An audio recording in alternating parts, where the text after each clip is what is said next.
So we are here at the launch of ValHyCon Inter-Regional Connecting Hydrogen Valleys with our lead partner, Adwin Martens from WaterstofNet. So we've just had the kick-off meeting today. Can you tell us what is ValHyCon? Yes, ValHyCon is a very important project because we see that every country is developing its own hydrogen valley. And everybody has some issues and some successes and some lessons learned. And we felt that every region had its own, almost also the same project issues. So by discussing this together, we think we can find solutions together. And also already today in this 3-hour meeting, I think everybody on table learned a lot. Yeah, I totally agree with that. I thought the presentations were fantastic. I already picked up a lot of juicy little interesting ideas or concepts that we could apply to our Luxembourg Hydrogen Valley from what I've heard in all of the other ones here. I would say they're all sort of unique to their own geography and their own industry, but definitely some of the problems we face are consistent across the other hydrogen valleys, and different people have found different solutions to those problems. And sharing them here and sharing them openly and sharing them in one forum I find to be really fantastic. So, you know, you've talked about this cluster of valleys kind of structure of ValHyCon. How does that make it better or more likely to succeed than just one hydrogen initiative, like a hydrogen valley in one location? No, I think it's crucial because also from the governments, if one government will support its own valley, it's only one government supporting its own valley. If you want to have a European supported ID, then we need the different governments. Also, it's much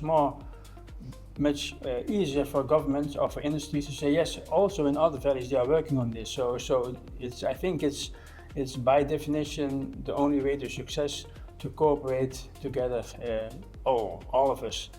And also in the beginning of this project, in the very early days, in the definition, I felt already that all these valleys said yes, we should do this.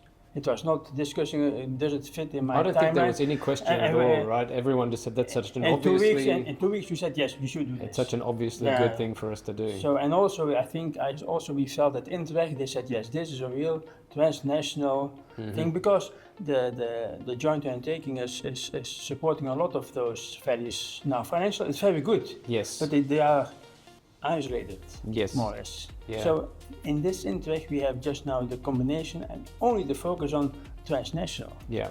So speaking of the clean hydrogen joint undertaking, we're very grateful at Luxembourg Hydrogen Valley to have the support, and we are standing here, I forgot to say at the start of the video, we're standing here at the Port of Zeebrugge, which is on the Belgian coast, one of the important ports. Can you just describe in a short few words fly ports, the Hydrogen Valley fly ports? Yes, fly ports, and therefore it's very good that we are here today, because our stepping stone, our starting point is a 25 megawatt electrolyzer that will be constructed here. It's under construction now.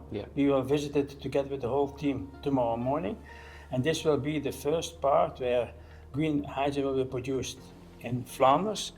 And the idea is that now, for the moment, about 15% of all natural gas going into Europe is coming via Zeebrugge. It's landing onto the here. Yeah. So the future is green molecules. So now it will be the first step in this green hydrogen, and it will be a bigger electrolyzer plant in the future, but also it will be an import hub. So it's a first step, and for this it's a very strategic point that we have the Port of Zeebrugge as the first step in our valley. And in a broader sense, we're not far from Antwerp here, and actually we heard earlier this morning from the Port of Antwerp the enormous clustering effect that they have by the concentration of the oil, petrochemical, manufacturing, energy intensive industries there. And it's really the single largest cluster of those industries in Europe. It's incredibly important to our economy, to our ability to manufacture and live our lives in Europe, is what's happening right here in this region. Yes, and if you have indeed, because the Port of Antwerp and Port of Zeebrugge are also working together, it's a Port of Antwerp. It's a combined. It's combined. Yeah. And between this, you have the Port of Ghent, North Sea Port having a steel company. Exactly. So we have chemical, we have steel, we have energy import, and we have also Ostend for the offshore wind. So within 120 kilometers, we have a real dense area. And I think also the North-West Europe area is a very important area for hydrogen because we have steel, chemical, heavy duty, inland shipping. Let's talk about inland shipping. It wasn't the plan for this interview today, but because you're involved in other things as well, we'll finish by talking about your company WaterstofNet. But inland shipping is very important for transporting large quantities of goods, especially heavy, dense goods across Europe. And can you talk a little bit about your initiative in this direction for hydrogen for inland shipping? Yes, because indeed, and if you talk with the Port of Antwerp, the Port of Rotterdam, Van Duisburg, Basel, and also if you're talking to people in Luxembourg, even at our Port of Martens and Luxembourg. Also this part is involved in this idea. The only way to have this Rhine River being decarbonized, it cannot be with batteries, so we need these molecules, and therefore the interest of the government, the ports, the industry is very high, and also as WaterstofNet we are coordinating the Rhine program, and we feel for the moment a lot of energy to decarbonize this, and it's also very strong that 4 or 5 member states are saying yes, it's important.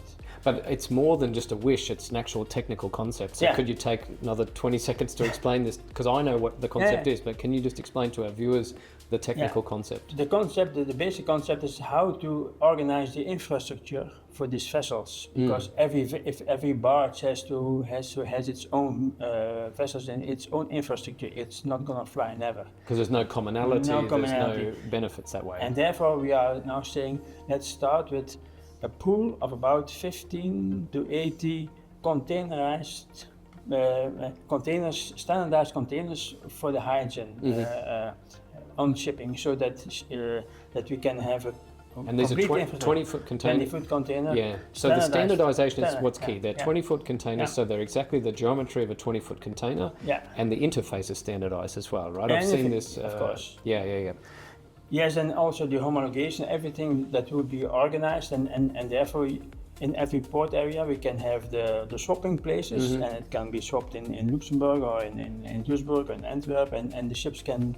So an inland barge, an inland river ship can just drive using hydrogen propulsion, maybe hydrogen through a combustion engine or even dual fuel, and then reach a bunkering or a storage location, and just with a quick swap on and off, they've basically refueled, and they can either continue or they do it while they're loading and unloading. Yeah. And then you have a kind of leasing of the standardized container, so they don't have to buy it, and they don't have that upfront. Yeah, upfront. And the infrastructure is standardized, so it's also a robust model. Yeah. So, which is probably quite familiar to the logistics industry, right? Because all of these containers that they're just moving around constantly are all swappable and interchangeable. And in the future, it could also be multi-modal, so it could be containers on a ship, but maybe on a truck, or on a train, or on rail. So it has a lot of opportunities. So many exciting things. Let's finish the interview by talking about WaterstofNet. So you've worked for a long time with WaterstofNet. It's a company I really admire. You have a lot of partners from originally this part of the world, from Flanders, but now you've really expanded. I saw earlier your presentation, you've got members reaching as far as Luxembourg, into the Netherlands, into Wallonia. Why is WaterstofNet the lead partner in this project? Why are you so well set to do this job? Yes. Sounds like a job interview. You're interviewing for your own job, but tell us. Thanks for the nice words, but we've done a lot of projects in the past, and also INTERREG projects, and to make hydrogen a success, you have to work together with other industry, with other governments and other regions. You cannot do it alone.